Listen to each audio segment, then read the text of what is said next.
ये सिर्फ एक कहानी नहीं है, ये एक प्रतिज्ञा की गवाही है। ये उस पहले पुत्र की यात्रा है जिसे संसार ने भुला दिया, लेकिन परमेश्वर ने नहीं। क्या आपने कभी सोचा है कि इस्माइल कौन था? क्या आप जानते हैं कि उसकी संतानों का आज क्या महत्व है?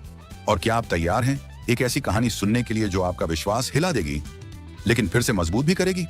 अगर आप इस वीडियो तक पहुंचे हैं तो समझ लीजिए, ये संयोग नहीं है, ये बुलावा है। इस यात्रा में हमारे साथ जुड़िए, लाइक कीजिए, सब्सक्राइब कीजिए और बेल आइकन दबाइए, क्योंकि आज आप वह जानने वाले हैं जिसे जानने के बाद आप फिर कभी वही नहीं रहेंगे। इस्माइल की कहानी, एक भूले हुए पुत्र की परमेश्वर तक वापसी। बहुत समय पहले एक नगर था, ऊर। वहां एक मनुष्य रहता था जिसका नाम था अब्राहम। वह सामान्य जीवन जीता था, पर उसकी आत्मा में एक बेचैनी थी, एक पुकार थी जो अदृश्य थी। और फिर एक दिन परमेश्वर ने उससे बात की, एक स्पष्ट बुलाहट के साथ। हे अब्राहम, अपने देश, अपने कुटुंब और अपने पिता के घर को छोड़कर उस देश में चला जा जिसे मैं तुझे दिखाऊंगा। अब्राहम ने उस आवाज पर विश्वास किया और चल पड़ा, अपने विश्वास के बल पर। यह यात्रा आसान नहीं थी, लेकिन यह ईश्वर की योजना की ओर पहला कदम थी। परमेश्वर ने अब्राहम से वादा किया, मैं तुझे आशीष दूंगा और एक महान जाति बनाऊंगा। यह वादा था एक असंभव को संभव करने का। पर समय बीतता गया और अब्राहम और सारे बूढ़े हो गए, पर संतान नहीं हुई। एक दिन परमेश्वर ने कहा, तेरा वंश आकाश के तारों के समान होगा। अब्राहम ने परमेश्वर पर विश्वास किया और परमेश्वर ने उसे धर्मी ठहराया। लेकिन इंतजार कठिन था, वादा था पर संतान नहीं। और फिर मानव ने अपनी योजना बनाई। सारे ने हागर को अब्राहम को दे दिया। हागर अब्राहम के साथ रहने लगी और वह गर्भवती हो गई। लेकिन इससे घर में संघर्ष और ईर्ष्या का बीज बोया गया। हागर ने सारे को तुच्छ समझना शुरू किया और सारे ने उससे बदला लेना चाहा। अंततः हागर यह सब सहन न कर सकी और वह रेगिस्तान की ओर भाग गई। वह एक झरने के पास बैठी थी, थकी हुई, निराश और अकेली। तभी यहोवा का दूत उसके पास आया और बोला, हे हागर, तू कहां से आई है और कहां जा रही है? हागर ने कहा, मैं अपनी स्वामिनी सारे के सामने से भागी हूं। दूत ने कहा, अपने स्वामी के पास लौट जा और अधीन रह। फिर उसने कहा, देख, तू पुत्र जनेगी, उसका नाम इस्माइल रखना, क्योंकि यहोवा ने तेरी दुखभरी पुकार सुनी है। वह मनुष्य जंगली गधे के समान होगा, उसका हाथ सबके विरुद्ध और सबका हाथ उसके विरुद्ध होगा। हागर ने परमेश्वर को एक नाम दिया, एल रई, तू है जो मुझे देखता है। वह स्थान इसलिए बेर लही रई कहलाया, क्योंकि वहीं परमेश्वर ने एक दासी को देखा। हागर वापस लौटी और समय आया जब उसने एक पुत्र को जन्म दिया। अब्राहम ने उस बालक का नाम रखा इस्माइल। उस समय अब्राहम की आयु थी 86 वर्ष। इस्माइल का जन्म केवल एक पुत्र का जन्म नहीं था, यह परमेश्वर की करुणा और न्याय की गवाही थी। इस्माइल का नाम था परमेश्वर सुनता है। और यही कहानी हमें सिखाती है, जब सब आपको भूल जाएं, परमेश्वर आपको देखता है और सुनता है। विश्वास केवल अब्राहम का नहीं था, हागर का भी था, जिसे परमेश्वर ने देख लिया। आज भी जब हम टूटी आशा, थकी आत्मा और आंसुओं से भरे हृदय से परमेश्वर को पुकारते हैं, वह सुनता है। और यही है इस्माइल की कहानी की पहली सीख। परमेश्वर देखता है, सुनता है और उत्तर देता है। इस्माइल बड़ा होने लगा। वह एक तेज, निडर और जिज्ञासु बालक था। उसके भीतर एक स्वतंत्र आत्मा थी। वह किसी बंधन में नहीं रह सकता था। लेकिन अब्राहम और सारै के घर में उसकी उपस्थिति अब भार बनने लगी थी। समय बीतता गया और अंततः परमेश्वर ने अब्राहम और सारै को वादा पूरा किया। एक चमत्कार हुआ था। वृद्धा सारै ने एक पुत्र को जन्म दिया था। लेकिन जहां एक पक्ष में उत्सव था, वहीं दूसरे को उपेक्षा का दर्द था। जब इसहाक दूध छुड़ाया गया, तब अब्राहम ने बड़ा भोज किया। उसी दिन सारै ने कुछ ऐसा देखा जो उसके हृदय को कठोर बना गया। इस्माइल इसहाक की ओर देखकर हंसी कर रहा था, शायद चिढ़ा रहा था। लेकिन सारै ने उस हंसी में खतरे की आहट सुनी। उसने अब्राहम से कहा, यह दासी और उसका पुत्र मेरे पुत्र इसहाक के साथ विरासत में भाग न ले। अब्राहम बहुत दुखी हुआ। यह उसका पुत्र था, उसका रक्त, उसकी आशा। परंतु परमेश्वर ने उससे कहा, सारै की बात मान, क्योंकि इसहाक से तेरा वंश कहलाएगा। परंतु दासी के पुत्र को भी मैं एक जाति बनाऊंगा, क्योंकि वह तेरा वंश है। दूसरे दिन सुबह अब्राहम ने हागर और इस्माइल को बुलाया। हागर की आंखों में आंसू थे। वह जानती थी कि वह क्या खो रही है। और वे निकल पड़े रेगिस्तान की ओर, जहां न तो घर था न कोई आश्रय। वे बेरशेबा के जंगल में भटकते रहे जब तक पानी समाप्त नहीं हो गया। जब जल नहीं रहा, तब हागर ने बालक को एक झाड़ी के नीचे छोड़ दिया और वह कुछ दूर जाकर बैठ गई, क्योंकि वह अपने पुत्र को मरते नहीं देख सकती थी। वह ऊंचे स्वर में रोई, एक मां की हताश पुकार। और तब परमेश्वर ने उस बालक की आवाज सुनी। स्वर्गदूत ने हागर को पुकारा, डर मत, क्योंकि परमेश्वर ने उस बालक की पुकार सुनी है। उठ, बालक को उठा और उसे थाम, क्योंकि मैं उससे एक बड़ी जाति बनाऊंगा। फिर परमेश्वर ने उसकी आंखें खोली और वह एक कुआं देख सकी। उसने जाकर पानी भरा और बालक को पिलाया। और परमेश्वर उस बालक के साथ था। वह बड़ा हुआ, वह जंगल में रहने लगा और एक धनुर्धर बना। उसकी मां ने मिस्र देश से उसके लिए एक पत्नी लाई और इस्माइल की वंशावली शुरू हुई और उसका वंश बढ़ा। इस्माइल जिसे परमेश्वर ने नहीं छोड़ा बल्कि उठा लिया। उसका जीवन एक प्रमाण था कि परमेश्वर केवल राजाओं को नहीं, दासों को भी देखता है।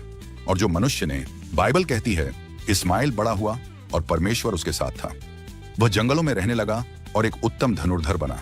यह एक संकेत था कि यद्यपि उसने कष्ट झेले, फिर भी वह एक योद्धा और अगुआ बनेगा। उत्पत्ति 17:20 में परमेश्वर कहता है, इस्माइल के विषय में भी मैंने तेरा कहा सुना है। देख, मैं उसे आशीर्वाद दूंगा और उसे फलवंत करके बहुत बढ़ाऊंगा। वह 12 प्रधान उत्पन्न करेगा और मैं उसे एक बड़ी जाति बनाऊंगा। इस्माइल से उत्पन्न हुए 12 पुत्रों ने 12 प्रमुख जनजातियां बनाई। यह केवल सांख्यिक महत्व नहीं था, यह भविष्य की जातियों और राष्ट्रों की नींव थी। इस्माइल के वंशज सदियों तक संघर्षशील रहे, परंतु उन्होंने सभ्यताओं की रचना की, व्यापार किया और सांस्कृतिक धरोहर बन गए। उत्पत्ति 25:18 कहती है, उसके सब भाइयों के सामने उसने डेरा डाला। यह संकेत करता है कि संघर्ष रहेगा। इस्माइल और इसहाक की संतानों के बीच मतभेद रहेंगे, पर यह संघर्ष उनके अस्तित्व का भी प्रमाण है। भले ही संघर्ष हो, वादा कभी रद्द नहीं हुआ। परमेश्वर जो कहता है वह निभाता है। इस्माइल का राष्ट्र जीवित है, सशक्त है और आशीषित है। विश्वास और वियोग, अब्राहम और इस्माइल का अंतिम मिलन। बाइबल यह नहीं बताती कि इस्माइल और अब्राहम के संबंध कैसे समाप्त हुए, लेकिन उत्पत्ति 25:9 बताता है कि जब अब्राहम की मृत्यु हुई तो इस्माइल और इसहाक दोनों ने मिलकर उसका अंतिम संस्कार किया। यह संकेत है कि वियोग के बावजूद प्रेम और सम्मान बना रहा।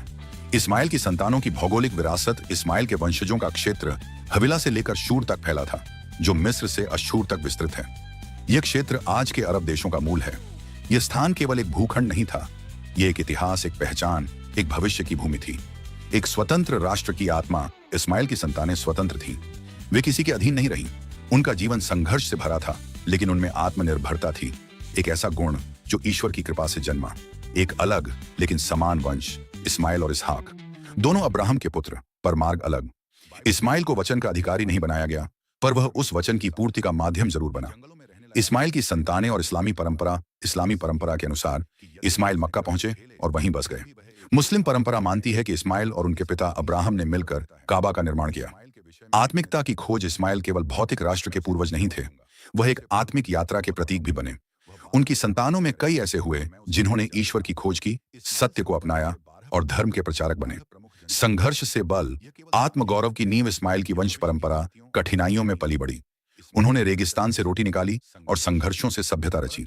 आज का अरब संसार उसी नींव पर खड़ा है। भविष्य की भविष्यवाणियां। यशायाह की दृष्टि। यशायाह 66 में भविष्यवाणी है कि मिद्यान, एफा, शेबा के लोग आएंगे।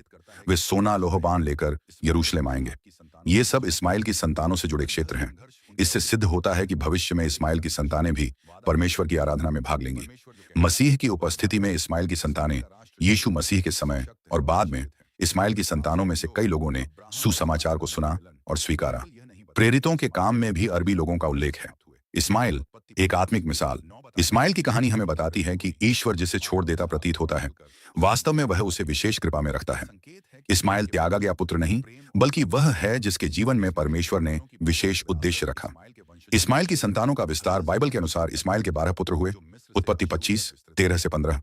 नबायोत, केदार, अदबेल, मिबसाम, मिश्मा, दूमा, मसा, हदद, तेमा, यतूर, नाफिश और केदमा।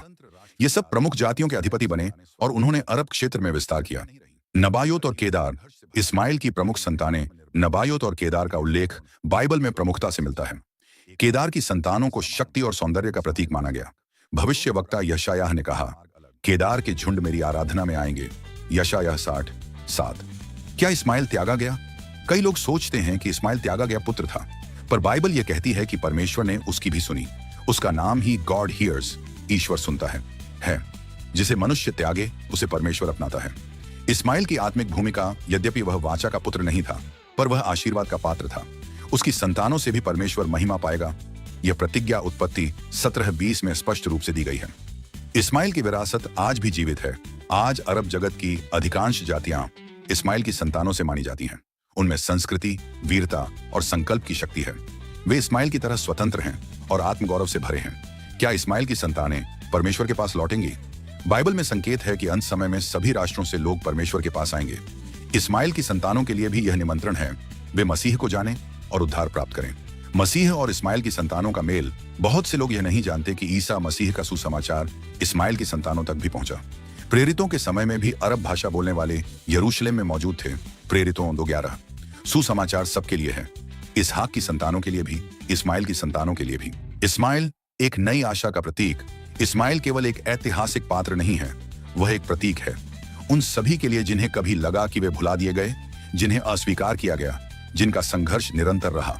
परंतु इस्माइल की कहानी कहती है, ईश्वर सुनता है, वह देखता है, वह हर आंसू का हिसाब रखता है। इस्माइल की कहानी हमें सिखाती है कि अगर तुम्हें जीवन में त्यागा गया तो घबराओ मत। परमेश्वर ने तुम्हें चुना है विशेष कार्य के लिए। जिस तरह परमेश्वर ने इस्माइल की पुकार सुनी, वह आपकी भी पुकार सुनेगा।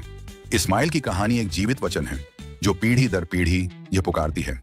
परमेश्वर निष्पक्ष है, वह हर मनुष्य को अवसर देता है, उस पर भी दया करता है जो मानव दृष्टि में बाहर कर दिए गए हैं। आप भी किसी वियोग, संघर्ष या अस्वीकार की पीड़ा से गुजर रहे हो, पर याद रखिए, इस्माइल की तरह आपका भी नाम हो सकता है। ईश्वर सुनता है। परमेश्वर ने जब हागर और इस्माइल को आशीर्वाद दिया था, तो वह कोई क्षणिक दया नहीं थी, बल्कि एक चिरस्थायी प्रतिज्ञा थी। इस अंतिम भाग में हम देखेंगे कि वह प्रतिज्ञा कैसे पूरी होती है और कैसे इस्माइल की संतानों में परमेश्वर की योजना पूर्ण होती है।